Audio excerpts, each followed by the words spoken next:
జపా కుసుమసంకాసం కాశ్యపేయం మహాద్యుతం తమోరిం సర్వపాపఘ్నం ప్రణతోష్మి దివాకరం. శ్రీమహాగణాధిపతయే నమో నమః. శ్రీ సరస్వతే దేవ్యే నమః. శ్రీ గురుభ్యో నమః. హరి ఓం.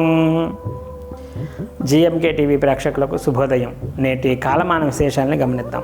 స్వస్తి శ్రీ చంద్రమాన విశ్వావసనామ సంవత్సరం ఉత్తరాయణం హిమవంతునితో పుష్యమాసం కృష్ణపక్షం తేదీ 18/1/2026 ఆదివారం. సూర్యోదయం 6:31 సూర్యాస్తమయం 5:44 వరకు. తిథి అమావాస్య రాత్రి 1:21 వరకు.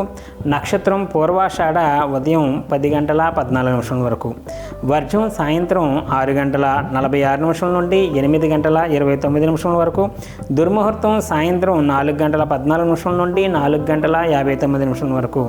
అమృతకాలం తెల్లవారుజామున 5:02 నుండి 6:44 వరకు. నేటి విశేషం అమావాస్య ఆదివారం. ఇవాళ రోజు అమావాస్య రోజుని పితృదేవత ఆరాధన చాలా విశేషంగా చెప్పబడుతుంది. కాబట్టి ఇవాళ రోజు మనకు పితృదేవత ఆరాధన ఎప్పుడు చేసినా కూడా అపరాహ్నానికి మధ్యాహ్నానికి అమావాస్య ఉన్నటువంటి తిథిని ఎంచుకోవాలి.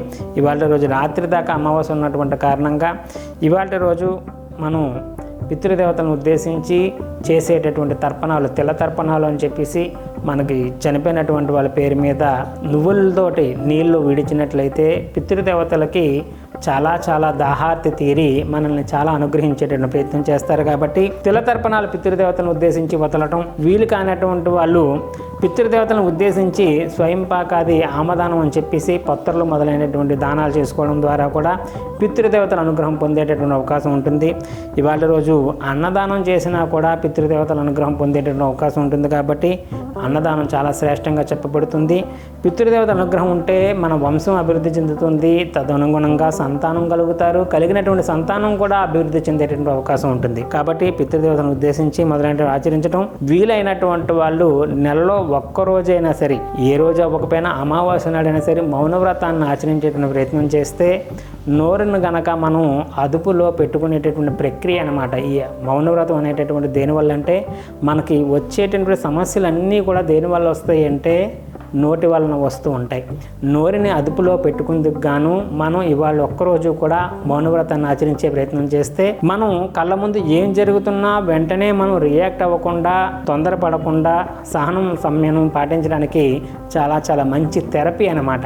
ఈ మౌనవ్రతాన్ని ఆచరించడం వలన మనలో నిగ్రహ శక్తి ఎక్కువగా పెరిగేందుకు గాను మౌనవ్రతాన్ని కూడా ఆచరించేటువంటి ప్రయత్నం చాలా ఉత్తమంగా చెప్పబడుతుంది. అలాగే ఆదివారం సందర్భంగా రవికి సంబంధించిన దానాధికాలు ఏవైతే ఉంటాయో గోధుమలు ఇత్యాదులు దానం చేసుకోవడం వల్ల కూడా ఉత్తమమైనటువంటి సత్ఫలితాలు సిద్ధించేటటువంటి అవకాశం ఉంటుంది. అందులోని ఆదివారం అమావాస్య కలిసినటువంటి సందర్భంగా రవి అనుగ్రహం కోసం సూర్యాష్టకము, ఆదిత్యము వంటివి ఎండలోకి వెళ్ళి లేత కిరణాల్లో మొదలైనటువంటి పారాయణం చేయడం వల్ల కూడా రవి అనుగ్రహం పొందగలుగుతాము. బ్రాహ్మణోత్తములకు ఇచ్చేటప్పుడు గోధుమలు దానంగా ఇస్తాము. పేదవాళ్ళకి పంచేటప్పుడు ఇవాళ రోజు చపాతీలు, పూరీలు మొదలైనటువంటి గోధుమలతో చేసినటువంటి వాటిని కూడా పంచడం ద్వారా కూడా పితృ అనుగ్రహం పొందేటటువంటి అవకాశం ఉంటుంది. కాబట్టి వాటిని ఆచరించేటువంటి ప్రయత్నం చేయండి. అలాగే రేపటి కాలమానంలో సోమవారం 19వ తారీఖు సందర్భంగా చేసుకోవలసినటువంటి విధి విధానాల కోసం రేపటి కాలమానంలో తెలుసుకునే ప్రయత్నం చేద్దాం.